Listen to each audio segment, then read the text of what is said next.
Hi, I'm Toni Williams, and this is Brooklyn Savvy.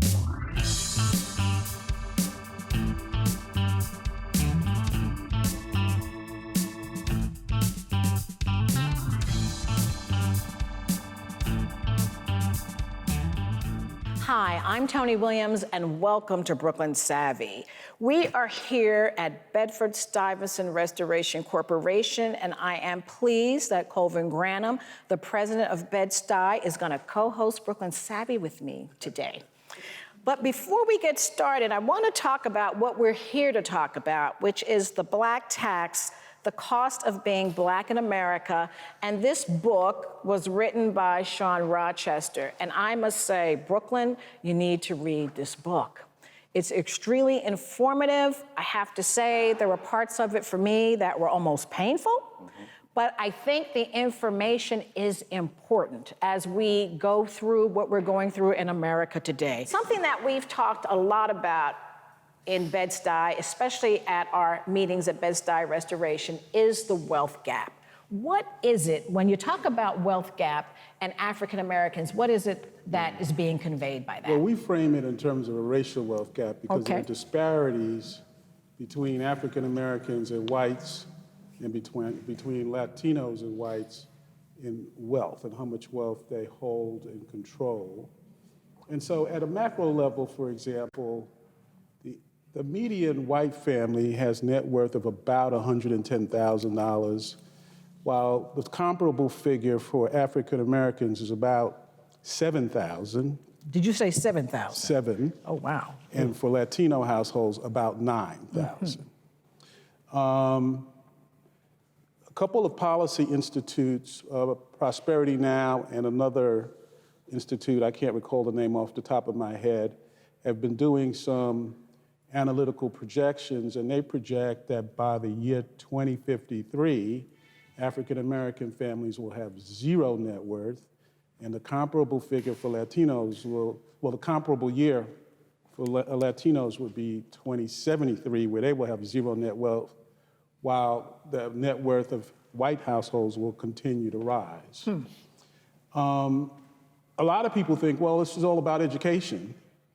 And if we could get people to go to college, we'll close the racial wealth gap. But that's not true either. The data shows that college-educated households, or a household headed by a college-educated person, has about 1/3 less wealth than a white household headed by a high school dropout.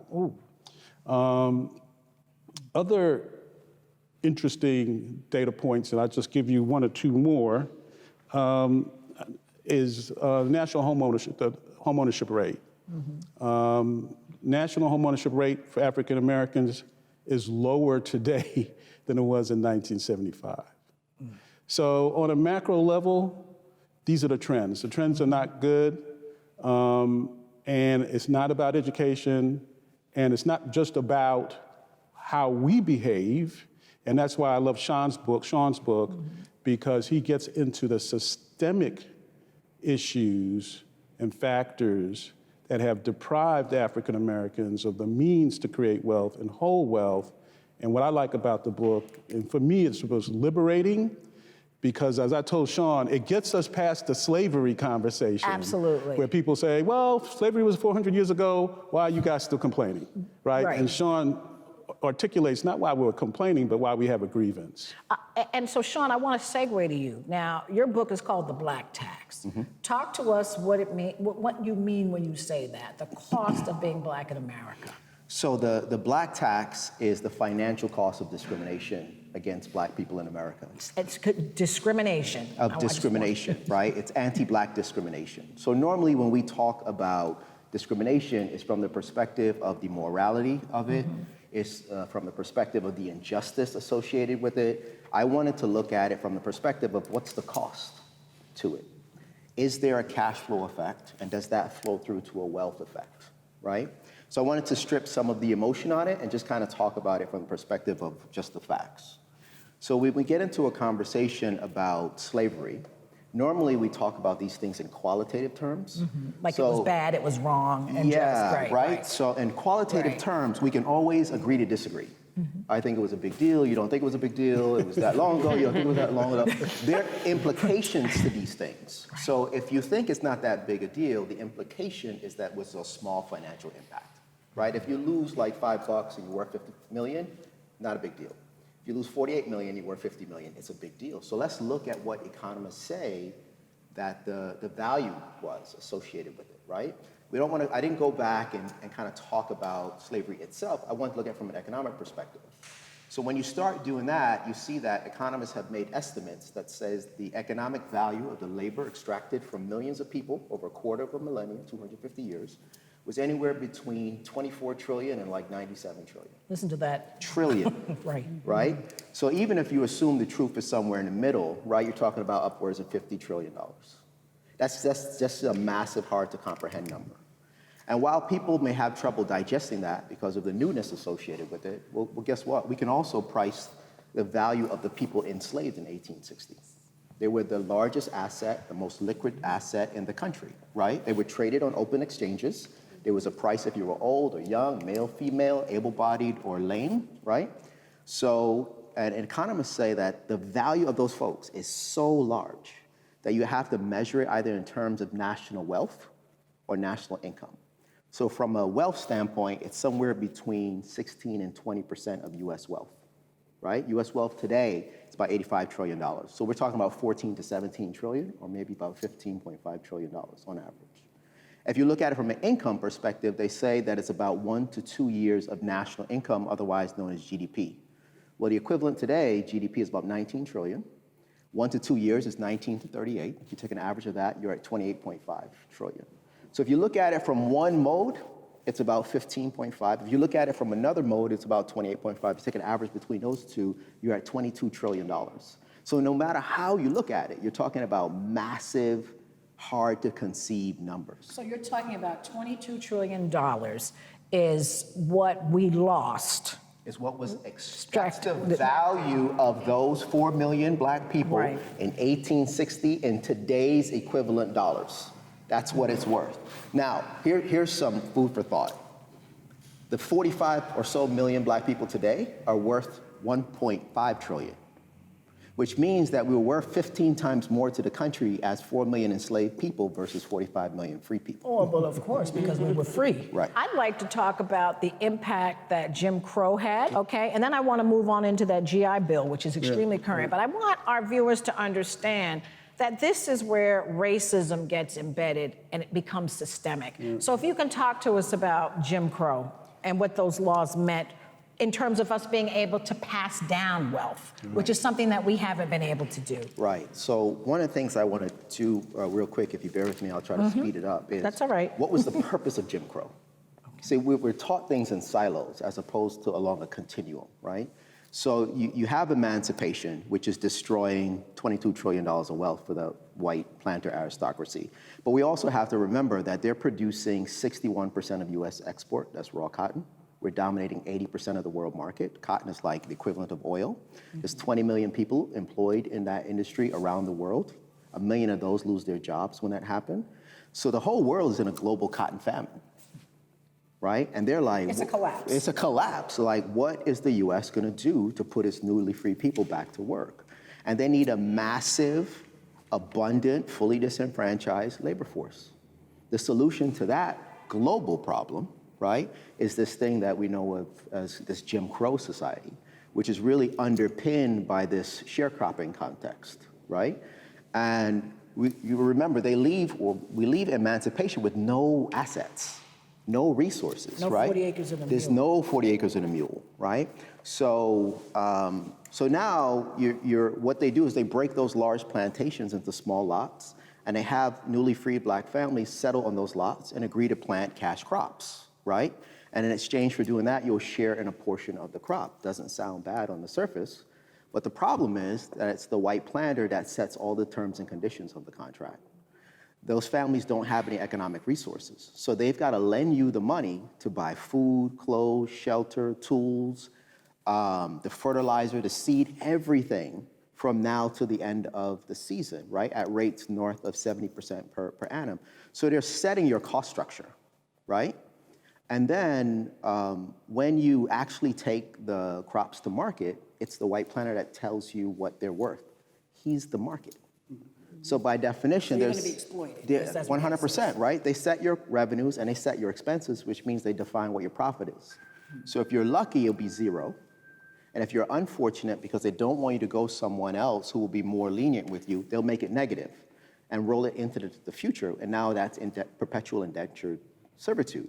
And there's no ability to accumulate wealth under those conditions, right? And what a lot of people don't understand is we're not talking about a bad 3 or 5 year period. We're talking about a period that lasts 75 years where you're extracting massive amounts of wealth, right? And so the people in that situation are experiencing a 100% tax on their labor. It's another form of slavery, which is why they call it slavery by another name, right? So economically, it's devastating and it lasts for 75 years. The projections are you could estimate that they were able to extract another 15 trillion from the descendants of these newly freed people over that period of time, right? So when people are like, why don't we have more resources? There's a reason for it, right? There's a path here, right? In medical society, call it the pathology, right? The study of the path, which is what the book is about, right? It's about the study of that path to where we are. Then we can start talking about what we can do. Just for a point of clarification, you mentioned that these large plantations were then broken up into smaller farms. Mm-hmm. Those were smaller farms, but they were still owned by a white landowner. But yes, absolutely, 100% owned by the white landowner, and they just settled on it, and they just did all the work. Some of the terms and conditions were so draconian that if you fell ill, they had the right to outsource your labor to someone else and charge you back for it. But that was just one piece of the discrimination. I mean, there were also vagrancy laws as well. Talk to us about what that was. So because we're looking at layers and layers of discrimination, not just one path. Yeah. It's like everywhere you turned, you were being stopped. It is a diabolically efficient system that was designed, right? Because we can all sit here and be like, that's a bad deal. Like, I'm not going to do it, right? Mm-hmm. Why would you voluntarily do that? So, and if you said, well, I'm not going to do it, then they have these things, they have a solution for that. That's called vagrancy laws. And the vagrancy law says that if you're not gainfully employed and that you cannot prove that you are a landowner, they can charge you with a criminal offense and put you in a state or county jail, right? And then put you to work. And they did, right? Is that where the chain gangs came from? That's where all the chain gangs, right? Oh, gosh. And then if you say, all right, I'll sign the contract, but you know what? I don't think I want to do it, you know? Well, they have a law for that. Those are called contract enforcement laws. So you now broke that labor contract. So they can charge you with a criminal offense and put you in a state or county jail. And even if you decided you're just going to sit in jail and get 3-4 square meals a day and chill out, what they will do is something called convict leasing, which is they would lease you back out to the very white farmer that you didn't want to work for or to a private corporation. So there was no out. And that's the part that's what I mean when I say it's hard to read sometimes, because, we're coming up perhaps, in a different time and a different context, but it's so important for us to understand this history because some of us are still burdened by it today. You wanted to say something, just Phyllis? to say, as you're talking, it's slavery with another name. Yes. Yes. It's a continuation. Absolutely. And that's very interesting to think about. And are we really in that much of a different context, right? Things have changed in terms of how things operate, just like they don't operate the same way they did during the period of enslavement. They changed during the period of Reconstruction, but you still had the same kind of fundamental agenda. And so that fundamental agenda is still here. And again, we're just changing, they're changing how they operate. And we need to change how we operate. Fundamental agenda, what is it that you're speaking of? The cost of being black. Okay. The tax on being black, right? Talk to us now about the Homestead Act. Okay. Now, I like to juxtapose the Homestead Act with 40 Acres and a Mule, right?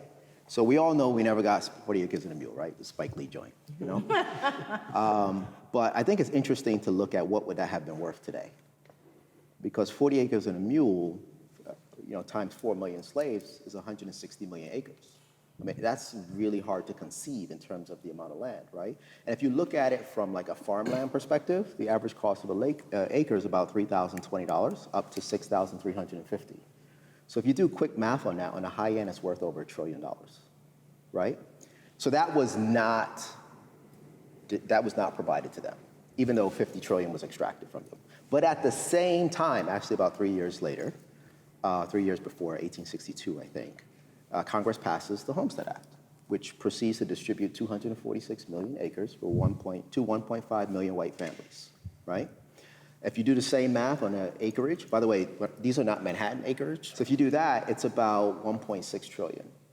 So that's the equivalent of about $1 million a family, right? So when we start talking about, bootstrapping, right? $1 million a hell of bootstraps. And the way it worked was you had the opportunity to be able to claim about up to 160 acres of land associated with it, right? And if you could claim it and you settled on it, stayed on it for 5 years, you could take possession of it.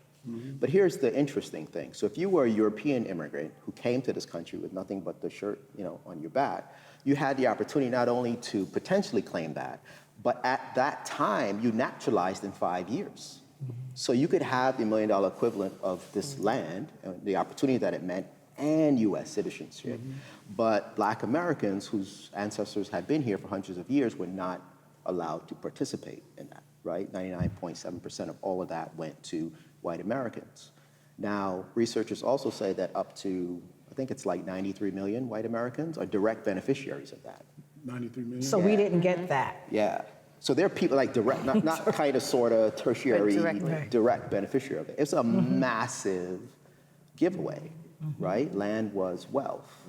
And it's important to see who received and who was denied after so much had been taken from them. And during that period of time, you had over 20 million European immigrants that came to this country during that time. It's important that people kind of have that context to engage in dialogue about where we are right now. Right. And now moving even further into the New Deal and the Wagner Act. I mean, I'm giving Brooklyn a history lesson, but it's important so that we can understand the total context of what it is this is costing the Black community. And the legal impact, right? Yes. Because a lot of times people are like, well, why aren't Black Americans further along, right? And I get, right. And so this is not just the history lesson, but the legal construct that existed to ensure that Black Americans didn't get further ahead. Right, to ensure. Yeah, it was intentional. This was not a byproduct of happenstance, right? So the New Deal was a response to the economic devastation of the Great Depression. So they wanted to do something to help the average American. And it was in this package called the New Deal, which was about $50 billion at the time, probably almost 600 million, 570, $600 million in today's equivalent, right? Economic stimulus into the general public. It was composed of 5 different things. It set the minimum wage. It set maximum work hours. It allowed labor unions to organize.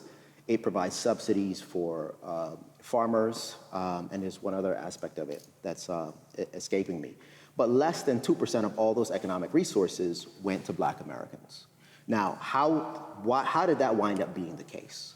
So for it to pass through Congress, which it had to pass through the Southern elected officials who were notoriously discriminatory and white supremacists, they required... And they were Democrats. Yeah, at that time. Yes. At the time, Right, absolutely. at that time, yeah. They required 2 adjustments be made. The first was there had to be an exclusion of agricultural workers and domestic workers.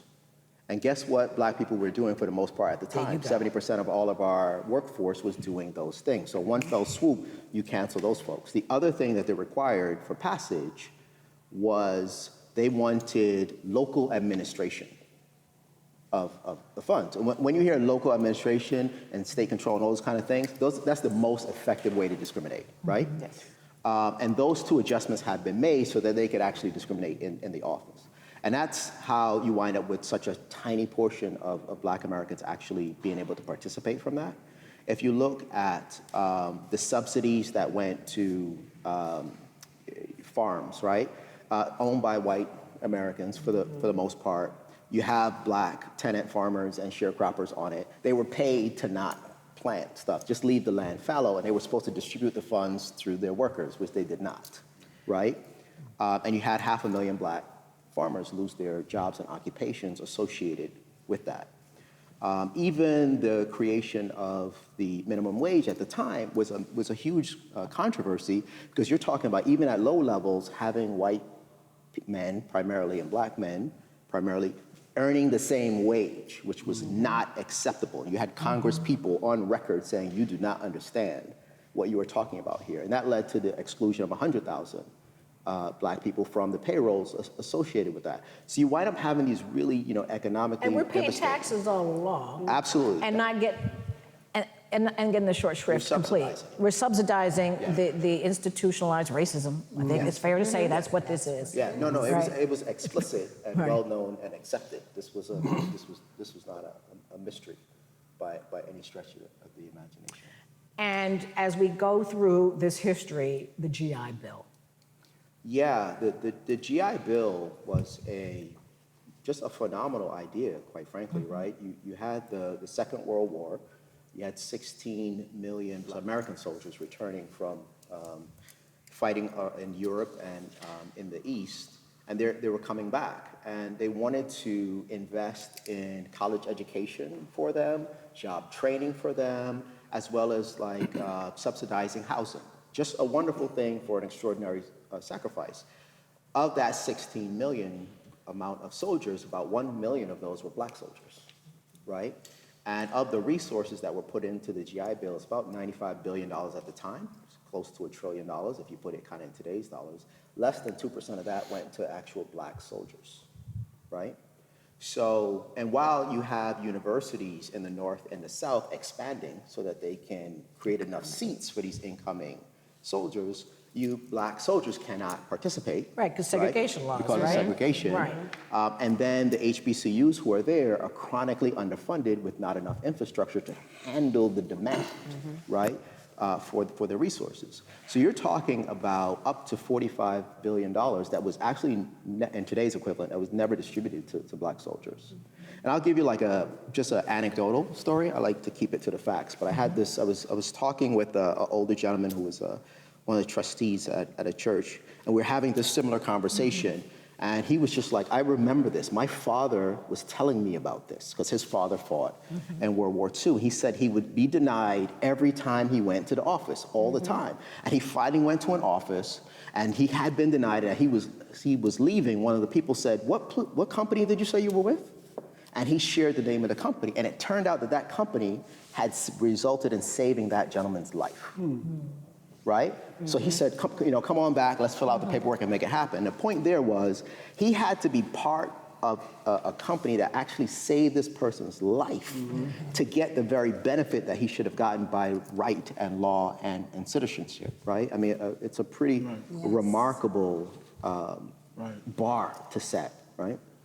And when I hear this, I feel that this is data for reparations, because this here makes me, it's very clear what has been extracted from the African American community. But another point that I'd like to make is oftentimes, and we live in a melting pot in a way in Brooklyn. By that I mean we have people from all kinds of backgrounds that are black come here. And what I hear at times is, why aren't black Americans doing better? And it really infuriates me. Do you know what we've gone through to get to where we are right now? And in your book, you talked about how, you talked about the bias, and I want you to speak about this, how you see this and how you've talked about it in your book. Yeah, I think, so there's a lot in there. One of the things that I'm a big believer in is that we're stronger together. Absolutely. But I think it's tough for people to work together when they don't understand each other and they don't empathize with each other.